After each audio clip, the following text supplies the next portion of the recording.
I once heard a man describe his wife. The moment I saw her, I was captivated by her beauty and couldn't resist. The moment she spoke, I knew someone had beat me to it. That was my Samantha, as stupid as she was beautiful. I met Sam when she was being fired for crashing my client's computer network by downloading a cute kitty video. Unfortunately, said kitty was actually a vicious malware lioness in disguise.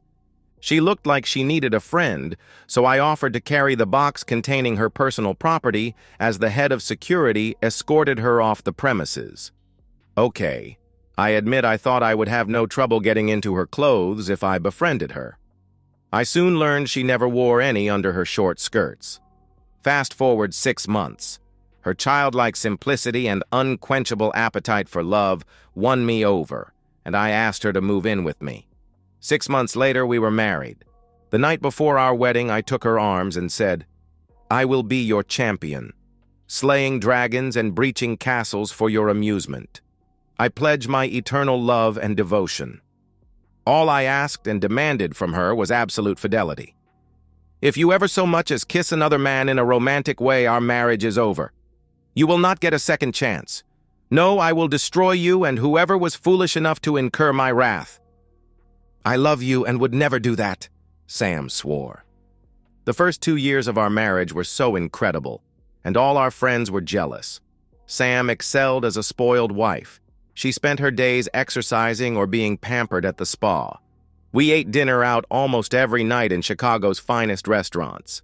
I draped her magnificent body in designer clothes, suitably ornamented in the finest jewelry. I loved showing her off. Then one day she announced she was bored and wanted to get a job.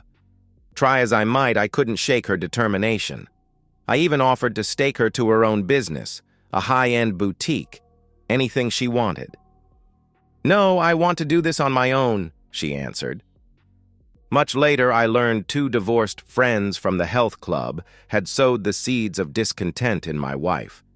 These bitter women had lost their husbands to younger women and took a perverted joy in ruining happy marriages. Week after week, they worked on Sam until they convinced her she was not being appreciated by me, and the key to her freedom was getting a job so she would have her own money. So Sam set off into the workforce in search of a position that would complete her.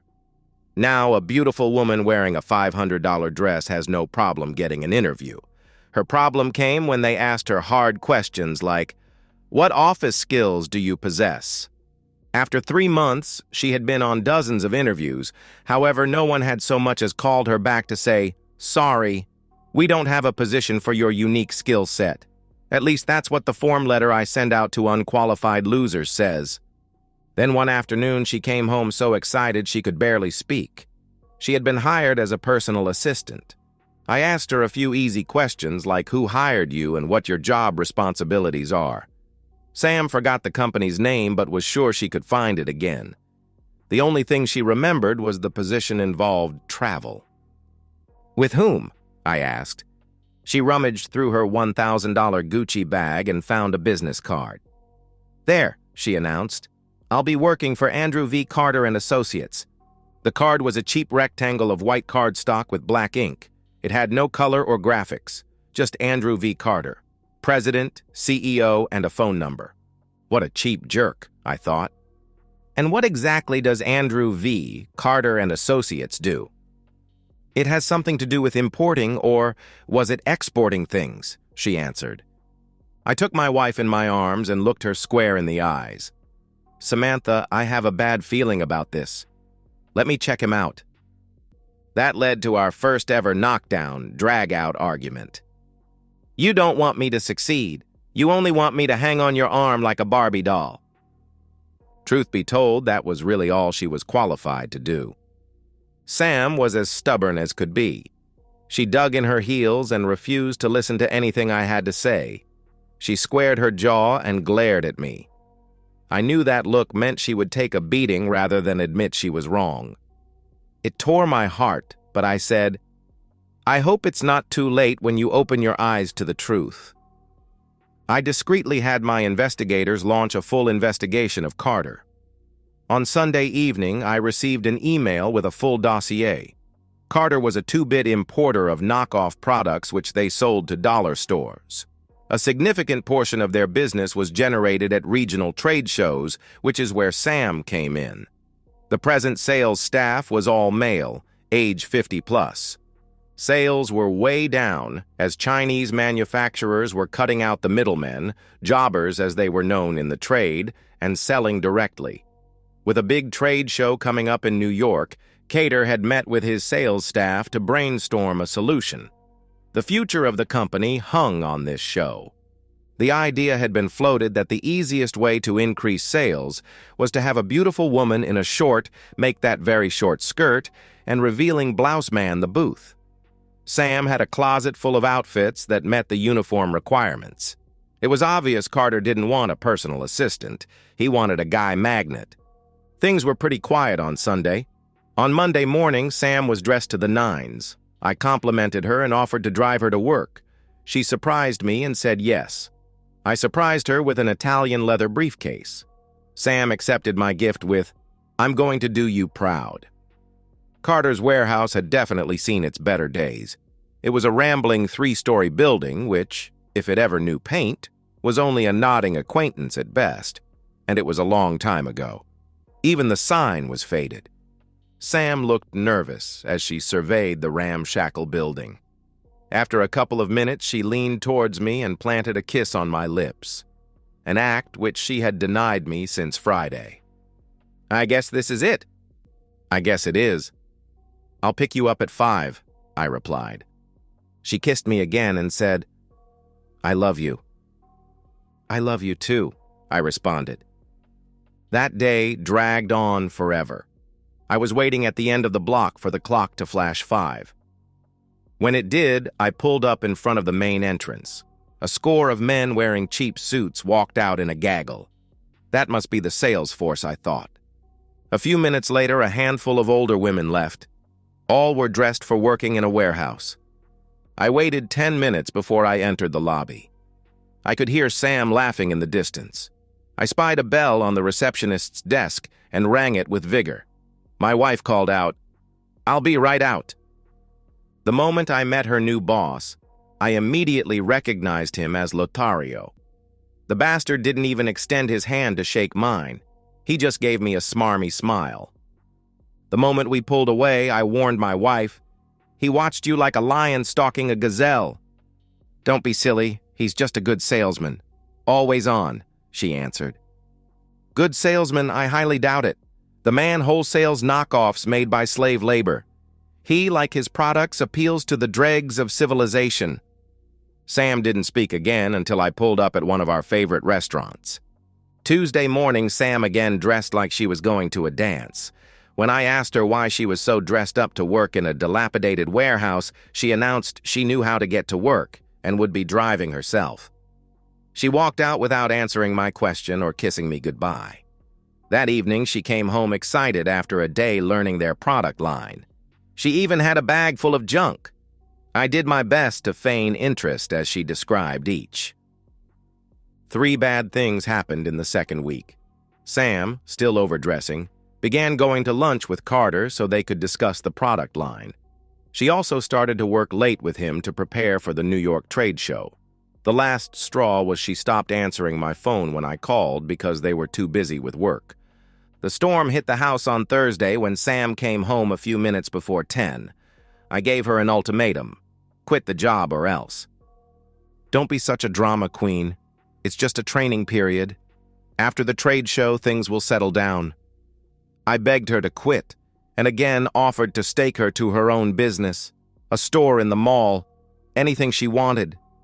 Again, she demanded I let her succeed on her own. On Friday, Sam ignored 10 phone calls and didn't get home until after 11.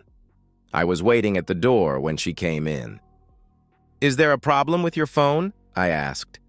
Sam instantly became a raging woman because I didn't trust her. "I would never stand in your way if you got a big career opportunity." "Big career opportunity? You're making minimum wage. The jewelry you have on is worth more than his whole business." Sam spit venom with her response. Why don't you trust me? I trust you. I don't trust Carter. I have seen far too many guys like him. Besides, what exactly are your qualifications for this job other than being beautiful? Is there a reason why you're dressing like a model to learn about a 99-cent piece of plastic in a filthy warehouse? The storm really hit the house. We have a 3-day-long trade convention in New York next week, and I'm going whether you like it or not. Get used to it. Then get used to living alone, because if it goes like this, I'm afraid it will. I won't be here when you return. Our marriage will be over. I can't believe you said that. You and I should be planning how we'll spend my paycheck check. We could save it for a vacation to Europe, anywhere you want. Europe? Hawaii? Are you high? You're making $13 an hour before taxes. You couldn't even afford to buy us a steak dinner with your paycheck, I replied. Sam stormed out of the room and locked herself in the bathroom. We did not speak all weekend. On Monday morning, a limousine picked her up. I kissed her one last time and said, "You've made your choice. I hope you can live with it." She didn't respond. It took some doing, but I had arranged for a private investigator to get the seat across from her and Carter on the flight east. The cheap bastard flew coach. My man guaranteed he would be able to provide audio and video of their entire trip. I was foolish enough to have expected a phone call from Sam to say they had arrived safely. Instead, I heard from my private investigator. They were giddy as schoolgirls who thought they were getting away with something. Carter kept putting his hand on her thigh. She protested the first few times, but finally let him touch her. I damn near smashed my phone. He then said he would be handing off surveillance to an associate so they don't recognize him. I had a hell of a time not calling Sam and telling her I knew what they were doing, but that hadn't worked before, so I invested my time in planning phase 2 of my plan. That evening, I received a detailed text from my private investigator. They spent most of the day in business-related functions. Unfortunately, at 6, they went to their rooms and changed for dinner. I didn't recognize the little black dress Sam had on. The detective's instructions were not to intervene unless it looked like Carter was forcing Sam to do something.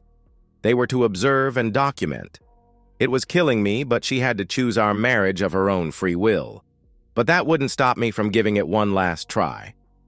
I watched the video of them walking into the restaurant hand in hand in real time. I called my wife, but it went straight to voicemail. So I called the restaurant and had Mrs. Samantha Weatherstone paged. She was none too happy I was checking up on her. "I worked hard all day and am having dinner in a snack shop. You have some nerve calling me to check up," she answered. "Well, maybe if you had answered any of my calls or texts, I wouldn't have to track you down. Samantha, I love you more than life itself. That is why I'm giving you a last chance to save our marriage. I know you're not eating in a snack shop. This is the first time you've ever lied to me, and I'm willing to forgive you if you tell Carter you quit. There will be a first-class ticket waiting for you at the airport. Please, if you love me, if our marriage..." The phone went dead. My wife had hung up on me. On us. My private investigator streamed me a video of Sam drinking with Carter. That bastard heard our conversation, and I could tell he sensed he had picked right when he hired Sam. He acted like he owned her, pawing her as he plied her with liquor. An hour later, my man sent a video of them going into his room. I had to turn my phone off because I couldn't bear to watch the feed from the cameras they planted in Carter's room. Later, after a couple of stiff drinks, I listened and heard him saying stuff like, "What a shame it was her husband didn't want her to succeed." He said I was jealous of her success. "Stick with me and I'll make you the most successful saleswoman in the business." My idiot wife ate up his line of nonsense and ended our marriage. My next call was to some associates at the convention center in New York. Carter had already verified his truck had arrived that morning and was waiting to be unloaded. Inside was the booth, the largest and most lavish at the trade show, and thousands of catalogs and tens of thousands of free samples. The booth would occupy twice as much space as his largest competitor. It featured the finest in video and lighting effects. Minutes later, Carter's 40-foot intermodal container vanished from the loading dock. It would turn up empty a week later at a truck stop in New Jersey. I spent the night sitting in my recliner, hoping against hope Sam had come to her senses. The next morning, my private investigator confirmed they spent the night in his room and had intimacy. He treated your wife like a street woman. The moment they got in the room, he pulled her dress off. Then he pushed her on the bed, took off the clothes, and did the deed. He didn't wear a protection. 30 seconds later, he was finished, brushed his teeth, and announced he was going to sleep. I began to cry. After a few minutes, your wife rolled onto the other side of the bed. The private investigator said it didn't look like she had a moment's sleep. I could hear her crying most of the night. I tried to control my anger as I placed 2 more calls, this time local. I said exactly 1 word to each: go. The next morning, I had the concierge slip a note under Carter's door addressed to my wife. I called your room all night, but there was no answer. I guess that means goodbye forever. The private investigator said she screamed and started crying hysterically about how she made a huge mistake, and Carter had better stay far away from her or else. What do I care? I've had a lot better than you. Now get your clothes on, you've got a job to do. He picked up her dress off the floor and threw it at her. Sam begged him to give her a return ticket. He laughed in her face and called her a stupid, cheating woman. If you want to get back home, you better get your back ready to tease my customers. Sam ramped up the volume. You got me drunk and raped me. I didn't force you to do anything. If you call the police, they'll take one look at how you were dressed and know you're a cheating woman. Their conversation was interrupted by a knock at the door. It was one of the salesmen. Sam grabbed her dress and scurried into the bathroom. Carter opened the door naked, holding Sam's clothes. He wanted to make sure Angelo knew he had scored. Boss, we've got a big problem. I was in the convention hall checking out our space, but nothing was there. What do you mean nothing was there? Carter asked. I mean nothing. The booth isn't there. None of the boxes. No samples. Nothing. I talked to a guy at the dock and he said the truck wasn't there. Carter turned pure white. All he could manage to say was, damn. It took a while for Sam to compose herself enough to call me. She evidently decided to play it stupid, a frame of mind at which she excelled. I didn't answer, but let it go straight to voicemail. Even though I knew it wouldn't change anything, I had to know if Sam was going to own up to her actions. I was sorry I listened because all she did was lie. I'm sorry, honey. I took a sleeping pill and didn't hear the phone. She had the nerve to say, I love you. Please call me when you get this message. She called every 10 minutes after that. I ignored everyone. Instead, I called my lawyer and told him to prepare the divorce papers. Carter, meanwhile, was melting down.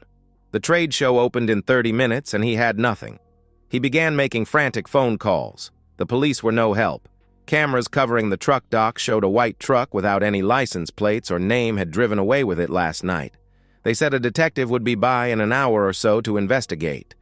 Carter called the warehouse and told them to get together all the catalogs and brochures they had and get them on the next flight to New York. There were pretty slim pickings. Carter ended up spending the day sitting on a borrowed bar stool in front of a cardboard sign he had made at an office supply store. His sales staff looked awkward trying to sell invisible products. Sam looked like hell as she stood by herself in a corner, crying softly. Andrew Carter and Associates quickly became the subject of ridicule among the attendees.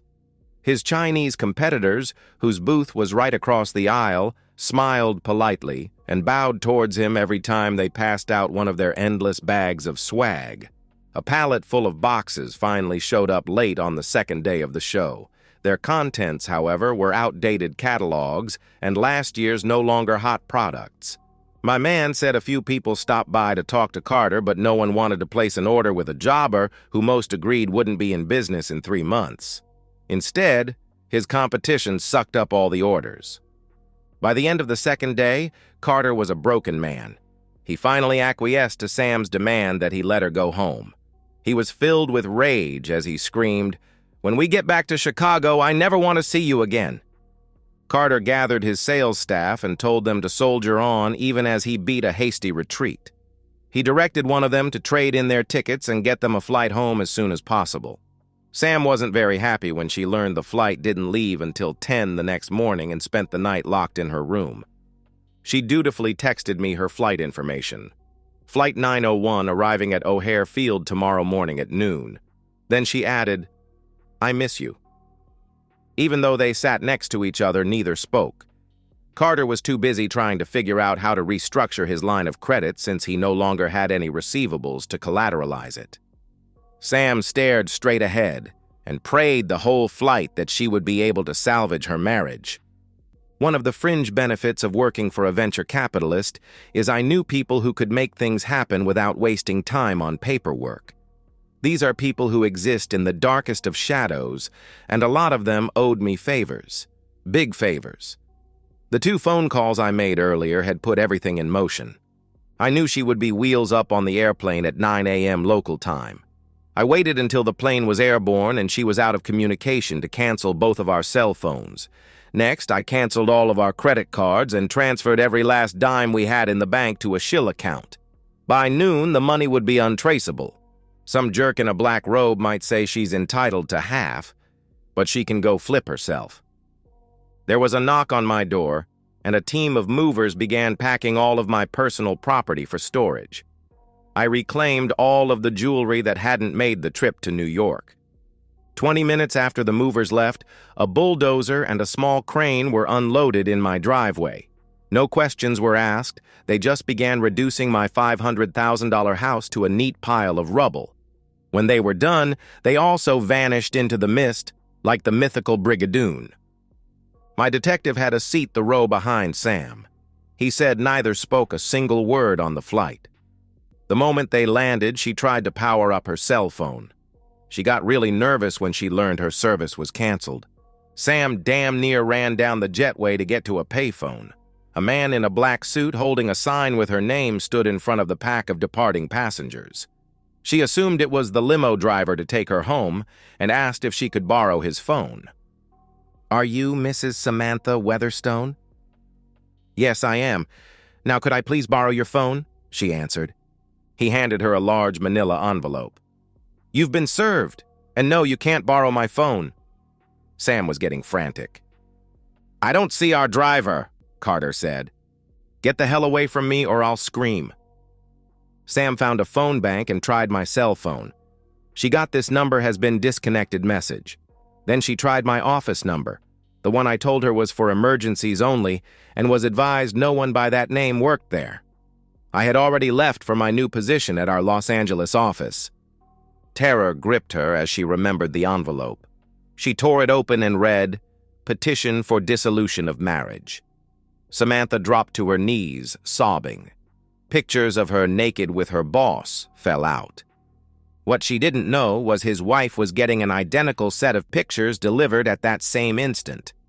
Airport security was alerted to a woman having a medical problem, and a team arrived to render assistance. One of them claimed her bags while the paramedics tried to determine what her problem was. A security guard spotted the divorce decree and discreetly passed the word. She begged them to help her get a taxi. "I have to get home before it's too late," she begged. Since she wasn't trying to drive, they cooperated and got her a cab. She pleaded with the driver to go faster. When they got close to her tiny subdivision, she sat forward and began telling the driver where to turn. As they rounded the bend, Sam looked puzzled, then let out a blood-curdling scream as she realized her house no longer existed. The driver wanted to get away from the crazy lady and demanded his $45 fare. She was numb as she handed him her credit card. He tried running it. "It is no good." She tried every card she had. All were rejected. "If you do not have money, I will call police," said the driver. Sam started rifling her pockets and finally came up with the fare. The driver placed her bags on the sidewalk and laid rubber to get away. Samantha dropped to the ground. She could barely breathe. Everything was gone. All her dreams were shattered. Carter's day ended as badly as it had begun. A couple of my associates followed him to his North Shore home. They were driving a pickup truck they borrowed when the driver ran into a convenience store for a pack of cigarettes. They watched from down the street as Carter got out of the limo and walked to the front door, his shoulders drooping. He never even made it to the front door before his wife charged outside and thundered, "Keep walking, you no good cheating son of a blip." She waved the pictures of him with Sam on his face. Carter was speechless as his wife verbally assaulted him. A couple of the neighbors came outside to see what was going on. Carter's BMW was parked in the driveway, and he was able to get inside while she pounded on the windshield. "I'm going to divorce your cheating back." She picked his suitcase up and smashed it against the glass, shattering it. Carter backed over his lawn to make his getaway. He never even noticed he was being followed. Carter stopped at a bar and ordered a double Scotch neat. He washed that down with another.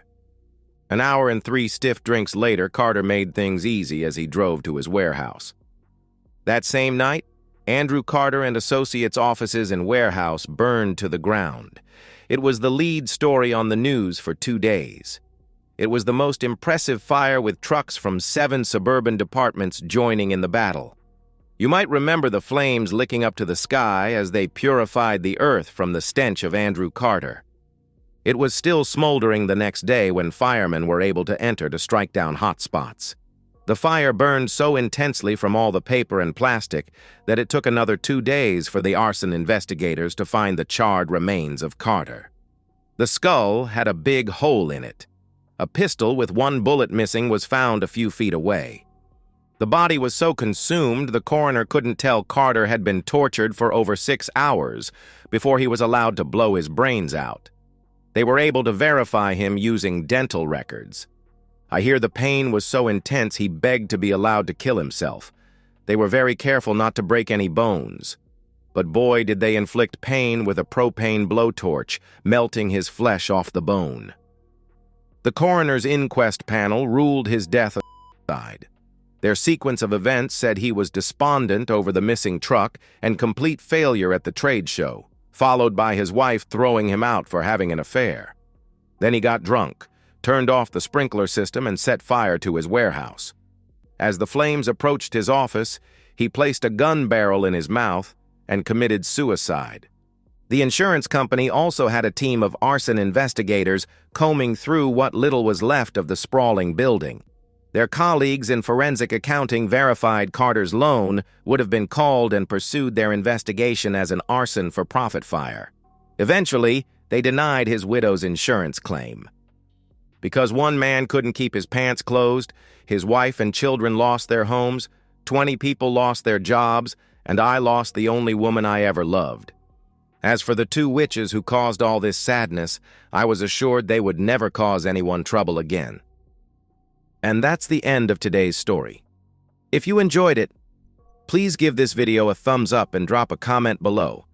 Your support helps the algorithm push my content further. If you're new to the channel, don't forget to hit that subscribe button. It really helps me keep creating more stories for you. Thanks for watching, and I'll see you in the next one.